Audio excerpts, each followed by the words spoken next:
Hi guys, this is Jake at Canadian Cutting Edge, and today we've got a Sanrenmu knife to look at.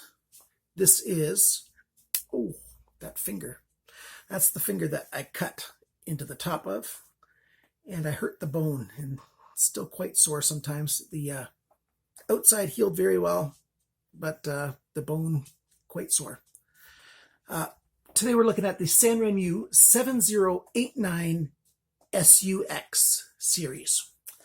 The reason I have to say all those letters is because Sanrenmu has another one, the 7089 LUX, which is an all-steel frame lock, and this is a slip joint with a, plastic polymer type handle. So two very different knives, except for, the blades would be interchangeable. Very interesting if they weren't shaped differently for having the lock. Like the part that you can see is the same. Same style, same shape, same size. They're both windrunner design. It's the same kind of shape of handle, same kind of back spacer, but frame lock, slip joint. Not only that, the frame lock is just the knife. The slip joint one is a multi-tool. So this is a significantly different knife. So I'm going to do two different videos. Today is the Tuesday video, and we're going to take a look at the slip joint, under 3 inches.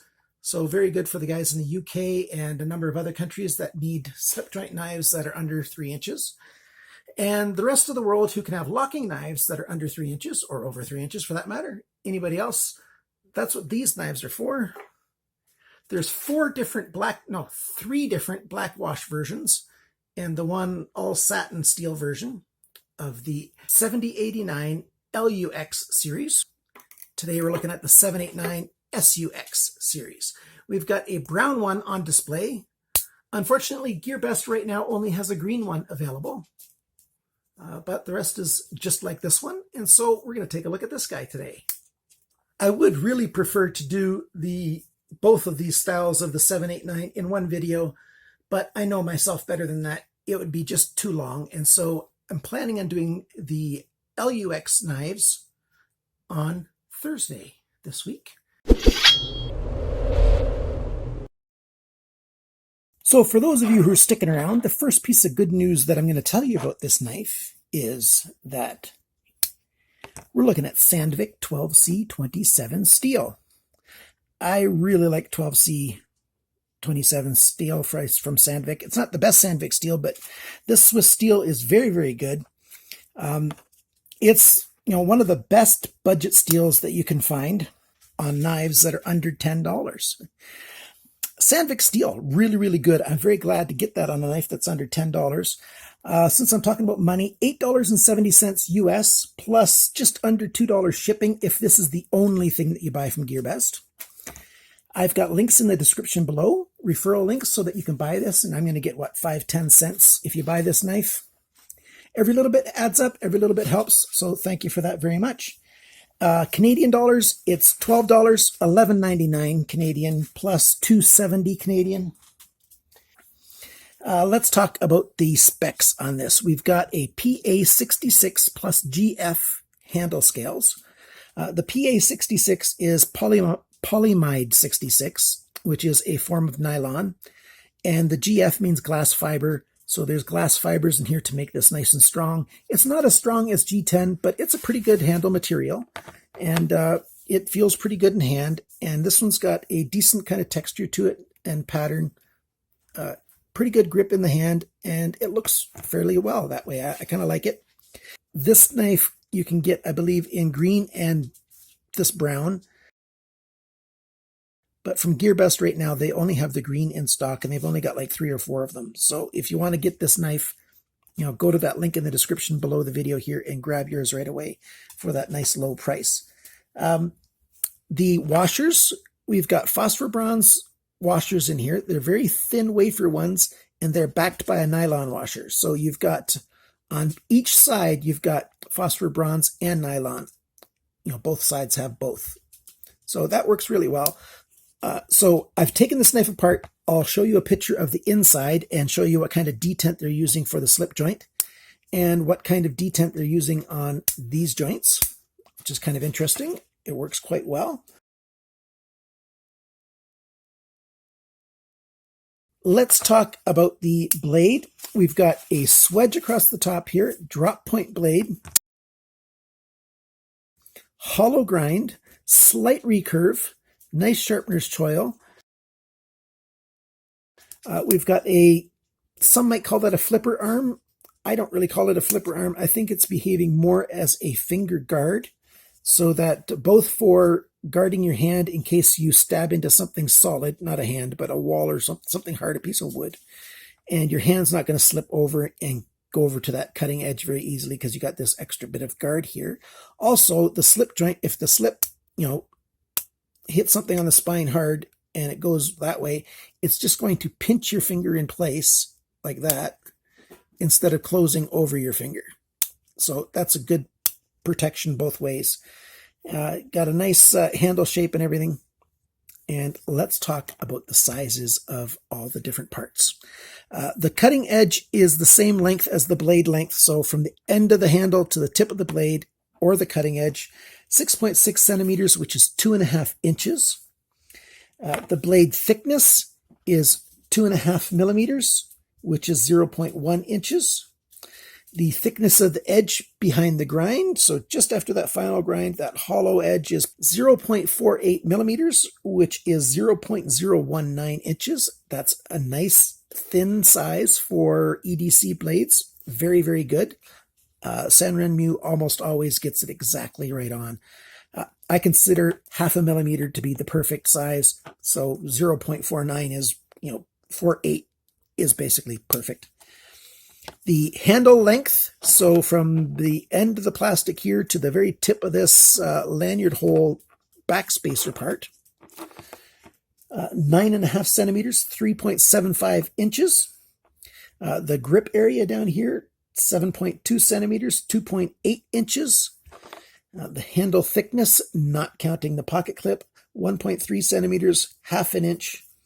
The total length of the knife when it's open is 16.1 centimeters, 6.25 inches. The weight of this knife is 67 grams, 2.4 ounces. And I think it's a really good knife. We've got a backspacer back here, which is pretty much what you have to have when you've got these multi-tools. And the multi-tools that you have are a cordage ripper, belt cutter, whatever you want to call this piece here. And it's very effective. It cuts quite well. I'll demonstrate that later on. And then you've got one of these flat Phillips. So you've got a number 1 Phillips basically. And, it's sort of the flattened version of it. So it works okay for some small Phillips screws. The detent on it is pretty good, as you can hear. But it is a detent, so sometimes when you're screwing, it might tend to do that on you. So while you're turning, it might fall over on you. And that's the problem with these detent things. They're just not the best. But the cordage ripper part is really good because when you're using it or using it to cut a seatbelt or whatever, you're pulling it in place. And so that holds it very well. And I'm not going to demonstrate driving a screw. I've done that in other videos. It just doesn't work very well. It works in a pinch, but not very well. And we've got a standard driver, which is cut down to size using a chisel method. So it's a flat piece of steel on this side, and then it comes down to this point on this side. And then you've got a bottle cap lifter right there. Everything's got to have a bottle cap lifter on it, doesn't it? A bottle opener, cap lifter. I don't know why. It just does. And then we've got your pocket clip, and the pocket clip is right side, tip down only. Kind of unfortunate. But it's a fairly deep carry. Not super deep. Let's see what it looks like in the pocket. It looks like that. So it's not that much of a knife showing up, but you can see it definitely. Everybody will know that you've got a pocket knife if they know what to look for. You'd be surprised how many people don't know how to look for a pocket knife in a pocket, and they just won't even notice that you have one. And this knife is mostly hidden from view for most people. What are the pros and cons of this knife? Well, let's go through the pros. I like that arm right here that acts as a finger guard. both for when you're using the knife and for when it might inadvertently start to close on you. That's a really good feature. I like that a lot. I like the weight. It's a nice light knife at 2.4 ounces, 67 grams, nice and light. Sandvik steel, very good choice for this size of knife. It's a great EDC size at 2.5 inches of cutting edge. Quite good. There's no glass breaker. I am sick and tired of these little knives all having glass breakers and bottle cap lifters. I hardly ever use a bottle cap lifter, but I use that a little bit more than a glass breaker. It just doesn't, I don't know. No glass breaker is fine with me. It's got a nice lanyard hole right there coming out. The detent on the slip joint is good. I like it. It's not too soft. You can hear it, that it is holding quite good. It's one of those detents that has a detent arm on both sides to hold it. Really good. So what are the cons? Well, I'd rather have G10 than PA66 with glass fiber. That's not a big deal.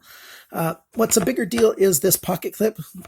Okay, so maybe if you have to make it only tip down, at least make it right and left. There's no reason not to. But I think they could have made it a 4-way pocket clip, no problem. If they would have just made the whole back handle come out just a little bit further instead of having this piece sticking out, they could have used a pocket clip that could fit in there easily. I think they could have put in a different style pocket clip and still done a 4-way. Easily, no problem at all. So I don't really like having right side tip down only. As a reviewer, personally speaking, I don't mind tip down at all. But as a reviewer, there's so many of you guys out there that want tip up that I think the vendors, the manufacturers, I should say, should take heed and make tip up possible for all you guys. Because you're the guys paying the money for the things, so they might as well make what you want, right? So there you go. That's the knife. On Thursday, I will be sending you the review for the sibling for this one, the 7089 LU series. And I've got 2 of those, and there's at least 4 of those available from GearBest, all steel versions, no multi-tools. I really like the fact that there is a sharpener's choil. I didn't mention that before. I mentioned that it existed, but that's a big pro. And the steel. So what do you think of this knife? Would you buy one for under 10 bucks? Especially if you live in the UK or something? I think if you live in the UK, one of the benefits of it being a multi-tool is it's easier to let authorities know that this is a tool for you. It's not just a knife. It's a tool. And I know that they're getting even tighter with knives out there. Those unfortunate incidents that have happened. Terrorists are such... No, I'm not going to get into that. It's really bad. But unfortunately, it's making it harder for the rest of you guys to legally carry knives. And it is what it is, but it's sad that that's happening. And my heart goes out to you guys in the UK with those incidents with the terrorists and the stabbings. I feel for you guys. You guys have had a much tougher time with terrorism over the decades, centuries, last couple of centuries than we have in North America, especially in Canada. We have so little of that here. And, I'm thinking about you guys. That's enough of that. So what do you think of these knives? I like it. If you like it, please give the video a thumbs up. If you like the video, even if you don't like the knife, give it a thumbs up. That's what it's there for. And if you think I did a terrible job on the video, nothing to do with the knife itself, you can give me a thumbs down. I don't mind. But don't give me a thumbs down just because you don't want the knife. That's just silly. Like, it doesn't make any sense. It's not about the product. It's about the reviewer. That's what the thumbs up, thumbs down's for. I've gone over that enough times. And remember, always cut towards your chum, that is the other guy, and not your thumb.